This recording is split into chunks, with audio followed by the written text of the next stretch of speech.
They call it the Glass City Miss 1955, a championship on the line and the star player misses a shot a toddler could make. For 70 years the world called it the ultimate choke. They were wrong. It wasn't nerves. It was a ransom note. While the crowd screamed in disappointment, a young boy named Julian Vallo watched from the rafters as his father, Don Cont, smiled. That missed shot didn't just win a bet. It birthmarked the soul of American basketball with a Mafia fingerprint that would never wash off. Today, Julian is the architect.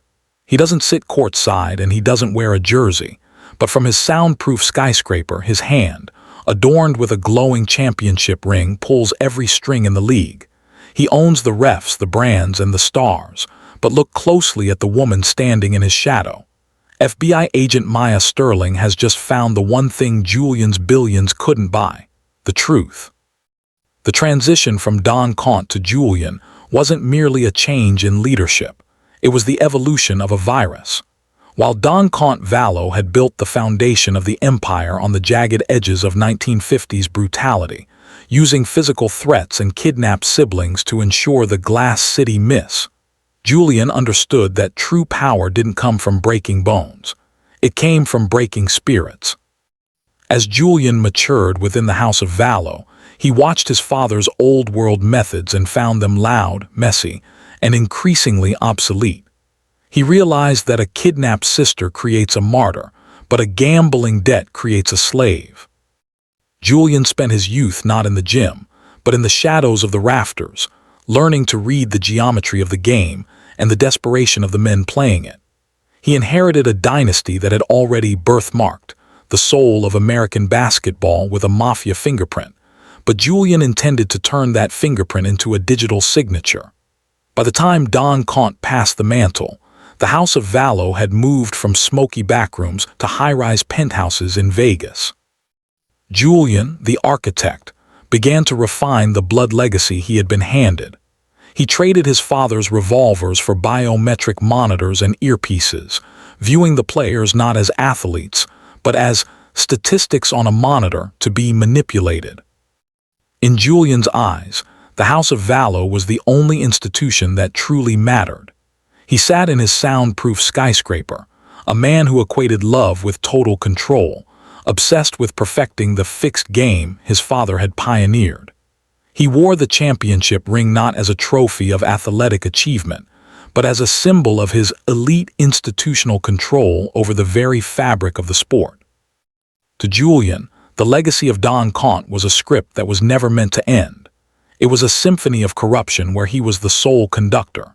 He believed his arrogance was justified by decades of success, convinced that the Vallo name was untouchable because he had integrated the family business so deeply into the league that to remove him would be to collapse the game itself. Every fixed whistle and every orchestrated scandal was a brick in a fortress designed to protect the Vallo name forever. But as he looked out over the Vegas lights, he failed to account for the one thing his father never could control: the unpredictable fire of a hunter who refused to be bought. High above the neon veins of the Las Vegas Strip, the air in Julian Vallo's penthouse didn't smell like oxygen. It smelled like expensive leather, aged bourbon, and the cold, ozone hum of high-end servers. This was the nerve center, a soundproof sanctuary of glass and silicon, where the chaos of human competition was distilled into a predictable, profitable science. Julian sat in a custom-built chair, his silhouette framed by a panoramic view of the desert sky, but his eyes never strayed to the horizon. Instead, they were locked onto a wall of 42 ultra-high-definition monitors that tracked every heartbeat, every beat of sweat, and every micro-twitch of a muscle on courts 3,000 miles away. To the screaming fans in the arenas, the game was a matter of heart and hustle. To Julian, heart was simply a metric, a fluctuating number on a biometric dashboard. Through a sophisticated web of smart, apparel contracts and intercepted wearable tech data, the architect had achieved what his father, Don Cont, could only dream of. He had eliminated the maybe. Julian watched a live feed of a star forward in Chicago, A small red pulse on the screen indicated the player's cortisol levels were spiking, while his left knee's impact force was dropping by a fraction of a millimeter. The player didn't know he was injured yet, but Julian did. With a slow, deliberate twist of the heavy championship ring on his finger, Julian signaled his floor traders. The glow of the ring's gold reflected in the monitors as the betting lines across the globe began to shift in response to his command. He wasn't just predicting the future, he was engineering it. If a game was too close, he didn't need a clunky bribe or a physical threat. He simply used the data to identify the exact moment a player was at their physiological breaking point, then signaled his associates on the sidelines to trigger a distraction or a tactical foul that would snap the player's rhythm like a dry twig. Julian took a slow sip of his bourbon, the ice clinking softly against the glass, the only sound in the refrigerated silence of the room. He viewed the athletes not as men, but as biological machines prone to wear and tear. His arrogance was his armor. He believed that by controlling the data, he had conquered the unpredictable nature of the sport. He looked down at the ring, a trophy of a game he had won before the first whistle ever blew, convinced that as long as he held the master ledger of human frailty, the House of Vallo would never fall. But on the far-right monitor, a new window flickered to life, an unauthorized access alert from an IP address traced back to a federal building in D.C. Julian's eyes narrowed, the first shadow of a doubt crossing his face, as the silence of the nerve center was pierced by the faint, rhythmic pulse of a digital intrusion. Maya Sterling stared at the flickering monitor in her dimly lit office, the blue light catching the unshed tears of fatigue and frustration that mirrored the expression in your thumbnail. For 15 years, she had been a hunter of shadows, but this particular shadow had a heartbeat that felt too familiar. It started with a cold case file from 20 years ago, the unexplained disappearance of a college standout who had been tipped to go #1 before he vanished off the face of the earth. On paper, it was a tragedy. In Maya's gut, it was a lead. As she scrolled through digitized police reports, a name leapt off the screen, linking the past to the present with the violence of a lightning strike. The missing player's final phone records pointed toward a private club in downtown Chicago, a property that had quietly changed hands through a dozen shell companies until the trail ended at the doorstep of Vallo Holdings. Maya leaned back, her shoulders tense and defensive. She wasn't just looking at a cold case anymore, she was looking at a pattern. The realization hit her like a physical blow when she pulled up the current biometric data for Malik Washington, the league's newest golden boy. Malik was 20, gifted, and increasingly vulnerable, a mirror image of the boy who disappeared 2 decades prior. She noticed the subtle anomalies in Malik's recent performance stats, a dip in shooting percentage during the fourth quarter of high-stakes games, always coinciding with massive, unexplained betting spikes on Julian Vallo's offshore platforms. Maya's eyes narrowed as she compared the 2 files side by side. The methodology was identical, the same Siren Traps, the same psychological pressure, and the same invisible hand squeezing the life out of the sport. She realized that Julian Vallo wasn't just a businessman. He was a predator who had been perfecting this fixed game since his father Don Cont first showed him how to break a man's spirit for a payout. The weight of the truth felt heavy in the room. Maya knew that Julian, with his tailored suits and his glowing championship ring, believed he was untouchable, that men like Malik were merely statistics on a monitor. But Julian's arrogance had left a breadcrumb trail in the form of that 20-year-old cold case. He believed he had erased the past, but Maya had just woken it up. As she reached for her coat, the hunter finally had a scent. She wasn't just trying to solve a murder or stop a fix anymore. She was coming for the man who thought he owned the game. The clock was finally ticking for the architect. In the cold, fluorescent hum of a stadium locker room, hours after the crowds have vanished, the game doesn't end. It simply changes shape. For veteran referee Vince Gallo, The court had always been a place of order, but his private life was a chaotic downward spiral of mounting debt at Julian Vallo's offshore casinos. He didn't just owe money. He owed his soul to a man who viewed the stripes on a referee's back as bars on a cage. The recruitment wasn't a handshake. It was a cold realization. One evening, after a particularly grueling double overtime game, Gallo found two of Julian's enforcers waiting in his dressing room. They didn't lead with threats but with a gift, a specialized skin-toned hearing aid that sat invisibly in the ear canal. Through that device, Julian Vallo's voice would become Gallo's new conscience, whispering in real time which fouls to see and which stars to handcuff with early foul trouble.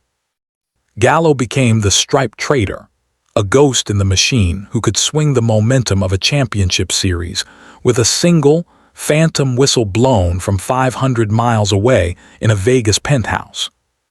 For years, Gallo lived in this high-wire act of deception, orchestrating the 2008 finals like a dark symphony under Julian's direction. He was the ultimate asset, a man who could determine the outcome of a billion-dollar industry without ever taking a shot. But in the world of the architect, assets have an expiration date. As Maya Sterling began her relentless hunt, connecting the dots of the Vallo ledger, Gallo's nerves started to fray. He began to see shadows in the tunnels and hear footsteps in the parking garages. He was no longer a partner. He was a loose end that needed to be trimmed. His retirement was as calculated as any game he had ever fixed. It wasn't a golden watch or a pension that waited for him. It was a message intended for the entire league. On a quiet Tuesday morning, as Gallo turned the key in his ignition, the world learned that working for Julian Vallo was a lifetime contract with only one exit strategy. The car bomb didn't just silence the man who knew too much. It served as a brutal retirement package that warned every other official. The whistle belongs to the Vallo family, and if you stop playing your part, the music stops forever. Gallo was gone, leaving behind a legacy of rigged scores and a vacuum that Maya Sterling was determined to fill with the cold, hard light of justice. The neon glow of the Las Vegas Strip looked different from the floor-to-ceiling windows of the Sapphire Suite. To Malik Washington, it looked like the future, bright, limitless, and blinding. He was 20 years old, the consensus top pick for the upcoming draft, and the owner of a jump shot that people were already calling divine. But even the most gifted prodigies have a blind spot, and Malik was the sudden, overwhelming isolation of the elite. That was when Sofia appeared. She didn't look like a predator. She looked like a confidant. With an effortless grace that suggested she belonged in rooms Malik had only dreamed of, she leaned against the marble bar and offered him the one thing he couldn't find in a scouting report, a way to truly belong. "The real game isn't played under stadium lights, Malik," she whispered, her voice a silk-wrapped blade. "It's played where the cameras can't see." She spoke of an exclusive, high-stakes poker circle beneath the gilded palms, a place where legends, CEOs, and the true power brokers of the city went to test their nerves. Sofia played on his competitive fire, his need to prove he could handle the heat in any arena. She made him feel like an insider, a member of an aristocracy that Julian Vallo had spent decades perfecting. Malik, fueled by the invincibility of youth and the adrenaline of Sofia's attention, didn't notice the subtle way she steered him toward the private elevator. He didn't see the flicker of a camera lens in the hallway or the way the security detail stepped aside with practiced silence. The descent was smooth, but the atmosphere changed the moment the doors opened. The air in the underground room was thick with the scent of expensive tobacco and the cold, metallic tang of high-end air conditioning. The players at the table weren't fans. They were sharks in bespoke suits. Sofia led him to a velvet-lined chair next to Coach Miller Sterling, a man Malik respected, who now looked gray and diminished under the low-hanging lights. "A seat for the Prince of the Hardwood," Sofia announced, her hand lingering just a second too long on Malik's shoulder. She wasn't just bringing him to a game, she was delivering him to an altar. As the cards were dealt, the stakes escalated with a speed that made Malik's head spin. He was used to the fast break, the split-second decision on the court, but this was a different kind of pressure. Every time he hesitated, Sofia was there with a refill, a soft word of encouragement, or a touch that signaled he was exactly where he was meant to be. He didn't realize that the chips he was stacking weren't currency. They were shackles. He was being lured into the Siren Trap. A meticulously choreographed play where the house didn't just win the money, it won the man. By the time the final hand was called, the room felt smaller, the exits further away. Malik looked at the mounting debt on the felt and then up at Sofia. Her warmth had vanished, replaced by the cold, professional sheen of an operative who had just completed a mission. The trap had snapped shut, and for the first time in his life, Malik Washington realized that no matter how high he could jump, he was firmly under Julian Vallo's thumb. The golden lights of the Las Vegas Strip blurred into a smear of neon through the floor-to-ceiling windows of the Vallo penthouse, but inside the suite, the air was as cold as a morgue. Malik Washington sat on a velvet sofa that cost more than his mother's house, his large hands, the same hands that had just carried his team to a conference title, shaking uncontrollably.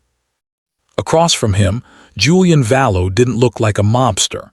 He looked like a grandfatherly statesman, leaning back with a glass of vintage bourbon. He tapped his championship ring against the mahogany table, the rhythmic clack-clack-clack sounding like a gavel bringing a courtroom to order. Julian slid a single, translucent tablet across the table. On the screen was a spreadsheet titled The Washington Ledger. Malik's eyes scanned the rows, his breath hitching as he saw the numbers. It wasn't just the gambling debts from the Siren Trap poker rooms. It was everything. The grassroots fund payments to his family, the offshore tuition for his younger sister, the luxury SUV parked in his mother's driveway, and the private medical bills for his father's surgery that Malik thought had been covered by an anonymous donor. The total at the bottom was a staggering $50 million. Julian smiled, but his eyes remained as fixed and glassy as a shark. He explained, with terrifying calm, that every cent spent on Malik's rise had been an investment, and the Vallo family always collected its dividends. Malik tried to argue, his voice cracking as he mentioned his projected top 5 draft status and the $100 million contract waiting for him in the pros, but Julian simply cut him off with a soft laugh. He reminded Malik that a top 5 pick only exists as long as the public believes in him. With one phone call, Julian could leak the gun tapes, staged footage of Malik in a room full of illegal weapons and Vallo enforcers, and watch that contract vanish before the ink was even dry. The realization hit Malik like a blindside screen. He wasn't a rising star, he was a high-yield asset. Every point he scored, every endorsement he signed, and every minute of his future career already belonged to the man sitting across from him. He saw the phantom curriculum and the Siren Trap for what they truly were, a cage built of gold and silk. Malik looked at his hands, realizing they no longer belonged to him. They were merely tools for Julian to fix the spread and manipulate the market. Julian stood up, smoothed his tailored suit and placed a heavy paternal hand on Malik's shoulder. He whispered that $50 million wasn't a debt, it was a leash. As long as Malik played the script, his family would stay in their mansion and his sister would stay in school. But the moment he tried to play for himself, the moment he tried to be the hero the fans thought he was, the floor would drop. As Julian walked away, leaving Malik alone in the shimmering silence of the penthouse, the young prodigy finally understood the architect's ultimate rule. In the Vallo League, the players only win when the house decides they can. Malik wasn't heading to the draft. He was heading into a lifetime of servitude, a ghost in a jersey owned heart and soul by the man who broke the game. The deeper Maya Sterling dug into the Vallo empire, the more she realized that Julian's brilliance wasn't just in rigging the professional game, but in poisoning the roots of the amateur one. Her investigation led her to the gates of prestigious Southern universities, where the basketball programs were merely a front for something far more sinister, the Phantom Campus. On paper, These institutions were beacons of academic excellence, but the registrar's office held a dark secret. Maya discovered a network of paper classes, courses that existed only on a ledger, requiring no attendance, no exams, and no effort. To the public, it looked like the university was helping struggling athletes stay eligible. To Julian Vallo, it was a way to maintain a revolving door of street enforcers who were registered as full-time students, but spent their days as the invisible muscle of his criminal network. These weren't just athletes. They were Vallo's soldiers, hiding in plain sight behind the shield of collegiate prestige. While they purportedly sat in lecture halls, they were actually enforcing debts, intimidating referees, and ensuring that Julian's script was followed to the letter. The university presidents, blackmailed into silence or bought with Vallo's grassroots fund, looked the other way as their academic integrity was traded for a spot in the Final Four. The emotional weight of the betrayal hit Maya when she realized how many legitimate students were being displaced by Julian's shadows. Every fake degree granted to an enforcer was a slap in the face to the dreamers like Malik Washington, who were actually fighting for a future. As she sat in a stakeout outside a campus library at 2:00 a.m., watching a group of men who had never stepped foot in a classroom climb into a black SUV, Maya felt the true scale of the collapse.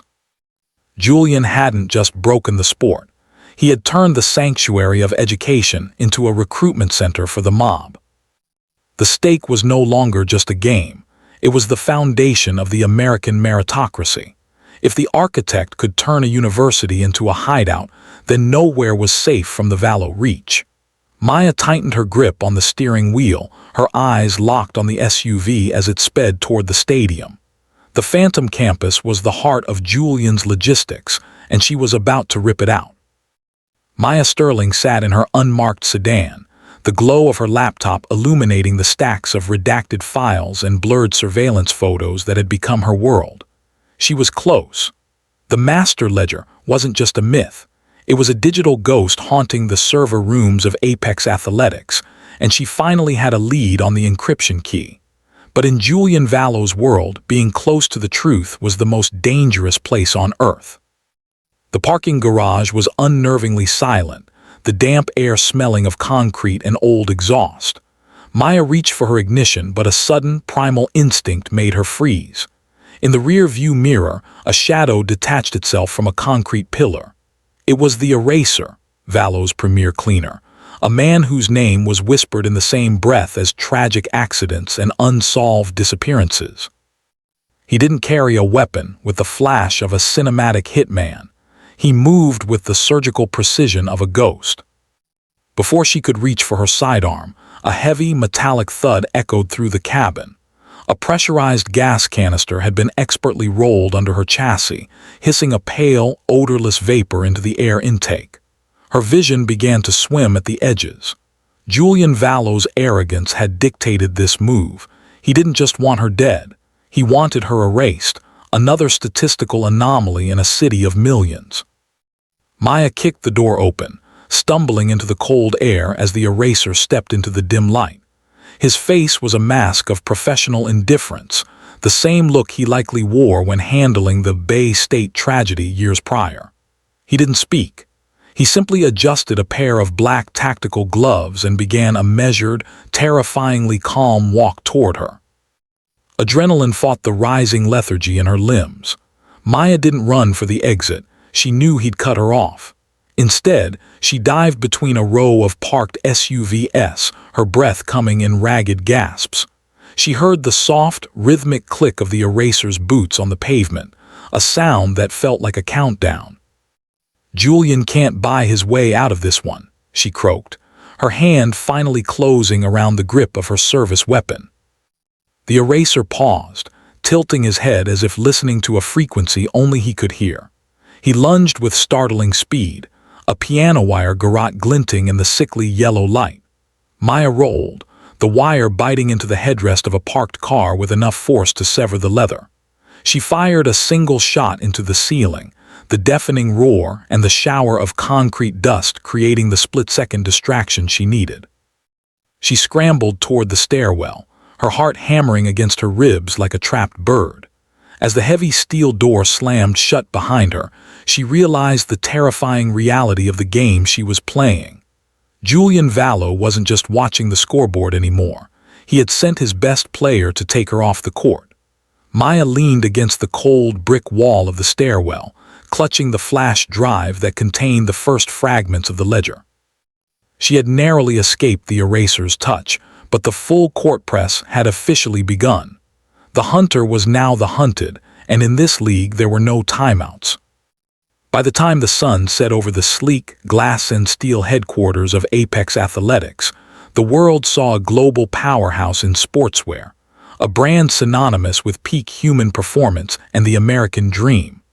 But inside the soundproofed walls of his Vegas sanctuary, Julian Vallo saw something far more useful: the ultimate washing machine. For Julian, the brand war wasn't about selling sneakers or winning market share.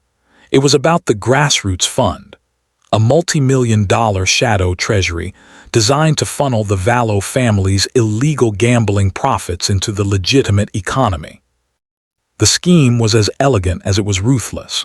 Julian had infiltrated Apex Athletics years ago, installing key executives who owed their careers and their silence to his influence. Under the guise of supporting underprivileged athletes, Apex would scout 17-year-old phenoms, offering their families stipends and consulting fees that were, in reality, bribes to secure their future loyalty to the Vallo syndicate. This wasn't just about buying talent. It was about buying future icons before they even reached the draft, ensuring that when they hit the big leagues, they were already deep in the Vallo pocket. However, the brand war had a darker side for those who dared to think for themselves. Julian understood that a player's brand was their lifeblood, and he used that knowledge as a weapon of mass destruction. If a rising star attempted to sign with a rival brand or move outside of the Vallo-sanctioned orbit, the architect didn't reach for a gun. He reached for a hard drive. This was the origin of the infamous gun tapes, staged or illegally obtained footage of young players in compromising positions, often brandishing weapons or engaging in reckless behavior. Julian would hold these tapes over their heads like a digital guillotine. One leak to the press could tank a player's market value, trigger a league suspension, and end a $100 million career in a single afternoon.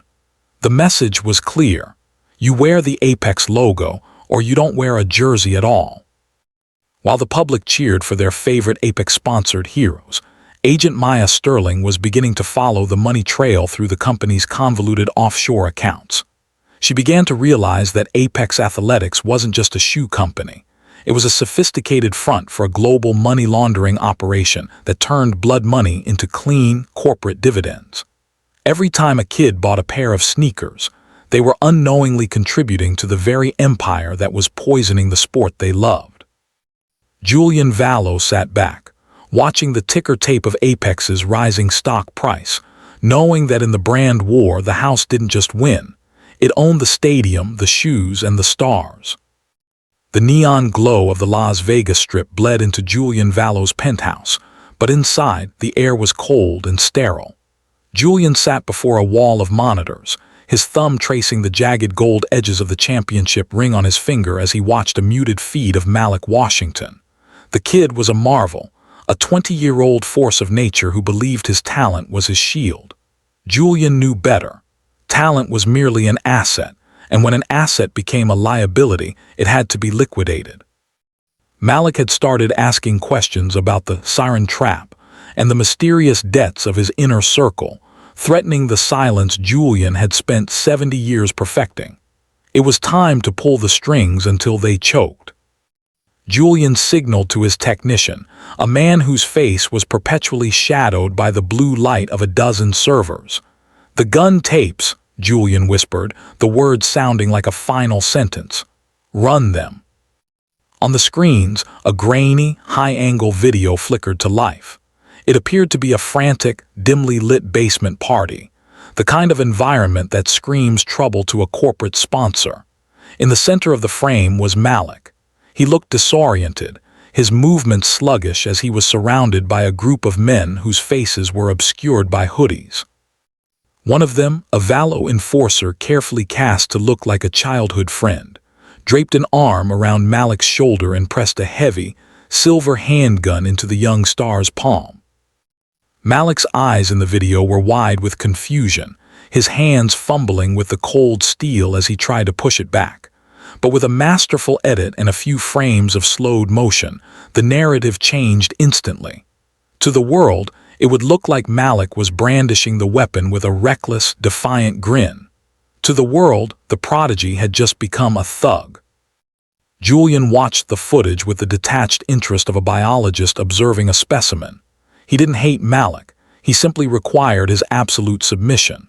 By leaking this staged footage, Julian wasn't just attacking Malik's character, he was detonating his market value. Within minutes of the upload, the carefully constructed Apex Athletics brand deals would vanish. The multi-million-dollar contracts would be shredded by panicked executives. Julian's goal was simple: destroy the boy's external world until the only person left to turn to was the man who had ruined him. The gun tapes hit the internet like a coordinated strike. As the notification bells began to chime across millions of smartphones, Julian leaned back, the ice in his glass clinking against the crystal. He could almost feel the vibration of the scandal as it rippled through the league's headquarters. Malik would be suspended, his reputation charred, and his jersey burned in the streets. Julian had seen this play out a dozen times since 1955. He watched a live feed of Malik's hotel room. The boy was staring at his own phone, his face pale, the glossy reflection of the screen revealing the moment his life collapsed. Julian smiled, a thin, predatory expression. Malik was no longer a rising star, he was a statistic again. He was back in the cage, exactly where the architect needed him to be before the final fix. The neon pulse of the Las Vegas Strip bled through the floor-to-ceiling windows of the Vallo penthouse, but inside, the air was cold and stagnant. Sofia stood before the massive biometric array, her reflection ghost-like against the monitors that tracked Malik Washington's every movement, every heartbeat, and every physiological stress marker. For years, she had been Julian, Siren, the elegant trap used to ensnare legends and children alike. She had watched Julian Vallo, the man who equated love with the total crushing of another's will, turn the game she loved into a digital slaughterhouse. Julian's voice echoed from the balcony, a dry, rhythmic rasp as he discussed the market value of Malik's reputation over the phone. He was arrogant, convinced that Sofia was just another statistic he had successfully programmed into his life. He didn't notice the slight tremor in her hands as she slid a custom-encrypted drive into the server, auxiliary port. On that drive sat the master ledger, the holy grail of sports corruption that Agent Maya Sterling had been hunting across 2 decades of cold cases and accidental disappearances. As the progress bar crawled forward, Sofia felt the crushing weight of 70 years of history. Every line of code being copied represented a soul Julian had bought. The 1955 ransom that birthed the dynasty, the Striped Traitor, Vince Gallo, who was retired by a bomb, and the phantom curriculums that turned universities into Vallo's personal enforcer academies. This wasn't just data, it was the documented heartbeat of a monster. The drive chirped a tiny, sharp sound that felt like a gunshot in the silent room. Sofia quickly pocketed the device, her heart hammering against her ribs with a violence no biometric monitor could truly capture. She turned just as Julian stepped back inside, the gold championship ring on his hand catching the light with a predatory glint. He looked at her, his eyes cold and knowing, yet blinded by the very arrogance that had protected him for decades. He believed he had won, that the fixed game was finally perfect. "The boy is breaking, Sofia," Julian remarked, gesturing toward the screen where Malik Washington sat in a dark locker room, head in his hands. "He thinks he's playing for a trophy. He doesn't realize he's playing to pay me back for the air he breathes." Sofia forced a thin, practiced smile, the same smile she had used to lure Malik into the high-stakes poker room that had cost him his soul. "He's a statistic, Julian, just like you said." She felt the weight of the ledger in her pocket, a heavy, jagged piece of truth that was about to shatter the Vallo legacy forever. Julian thought he had scripted the ending of this story, but as Sofia walked toward the elevator, she knew the architect had missed one variable. She wasn't his siren anymore. She was the spark that would lead Maya Sterling directly to his door. The elevator doors slid shut on Julian's silhouette, and Sofia knew that for the first time in 70 years, the house was finally going to lose. The neon reflection of Ocean Drive blurred into a frantic streak of electric blue and hot pink as Sofia's silver coupe tore through the humid Miami night. In the passenger seat sat the master ledger, a heavy, encrypted drive containing 70 years of the Vallo family's sins. For Sofia, this wasn't just a betrayal. It was an exit strategy from a life of staged seductions and blood-soaked secrets. But Julian Vallo didn't allow his sirens to retire. Behind her, two blacks surged through traffic with a predatory grace that signaled the arrival of Julian's elite enforcers. They weren't there to arrest her. They were there to delete her. Agent Maya Sterling, gripping the steering wheel of a debadged Charger 3 cars back, watched the chaos unfold through a windshield slick with salt spray and adrenaline. She had spent her entire career chasing the ghost of the Vallo Dynasty, and now, the evidence was weaving through a sea of tourists at 100 miles per hour. "Target is heading toward the MacArthur Causeway," Maya barked into her comms, her voice tight but steady. "I cannot lose that drive. If that ledger hits the water, the game stays rigged forever." The pursuit screamed onto the bridge, the open Atlantic yawning on either side. Sofia pushed the coupe to its limit, the needle dancing toward the red line, but they were closing the gap, their tinted windows hiding the cold eyes of men who had spent decades enforcing Julian's scripts. One SUV lunged forward, clipping Sofia's rear bumper in a precision pit maneuver attempt. The coupe fishtailed, tires shrieking against the asphalt, narrow misses sending sparks flying as she scraped the concrete barrier. Maya accelerated, weaving between a panicked minivan and a delivery truck to pull alongside the lead enforcer. She caught a glimpse of Sofia, the siren who had lured Malik Washington to his ruin, now looking like a terrified child trapped in a world she no longer controlled. The emotional weight of the case hit Maya in a sudden wave. This wasn't just about a ledger. It was about the human collateral Julian Vallo treated like disposable statistics. The lead SUV rammed Maya's side, the impact jarring her teeth, but she held the line.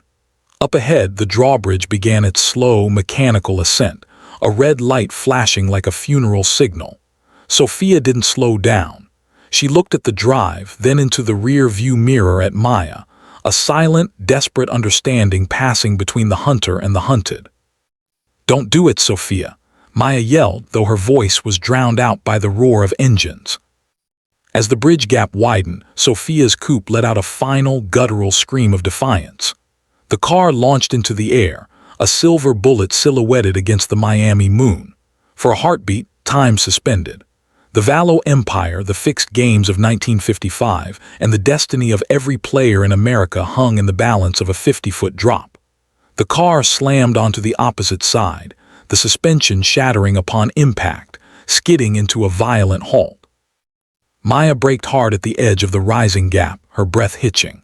Across the divide, she saw the coupe's door groan open. Sofia crawled out, clutching the ledger to her chest, as the black remained trapped on Maya's side, their engines idling like growling beasts behind a cage. The chase was over, but as Maya watched Sofia disappear into the shadows of the city, she knew the war for the soul of the game had only just reached the fourth quarter. The arena hummed with the electric energy of 20,000 fans, blissfully unaware that the hardwood was actually a gallows. Malik Washington stood at the center circle, the sweat already stinging his eyes, his heart hammering a frantic rhythm against his ribs. To the crowd, he was the prodigy, the future of the league.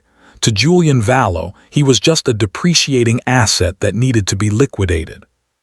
High above in the VIP suites, Julian sat in the darkness, the gold championship ring on his finger catching the arena lights like a predator's eye. He wasn't watching the ball, he was watching the clock. He had made the terms of the final tip-off chillingly clear. Malik had to ensure his team lost by at least 6 points. If the scoreboard didn't reflect the architect's script by the final buzzer, Malik's mentor and coach, Miller Sterling, would never leave the windowless basement where Vallo's eraser held a silenced pistol to his temple. The whistle blew and the game ignited. Malik moved like a man possessed, but his mind was a fractured mirror. Every time he crossed half-court, he saw Sofia's cold smile in the Siren Trap and the grainy images of his own downfall. He drove to the basket, his instincts screaming for the layup, but at the last microsecond, he felt the invisible weight of the Vallo legacy pulling his arm. He adjusted midair, the ball clattering harmlessly off the rim. The crowd groaned, a collective sound of disbelief that Malik had missed a shot a toddler could make, a haunting echo of the 1955 Glass City miss. By the fourth quarter, the score was razor close. Malik was playing a lethal game of chess with himself. He had to look like a superstar to keep the scouts interested, but he had to fail just enough to satisfy the Mafia boss in the skybox.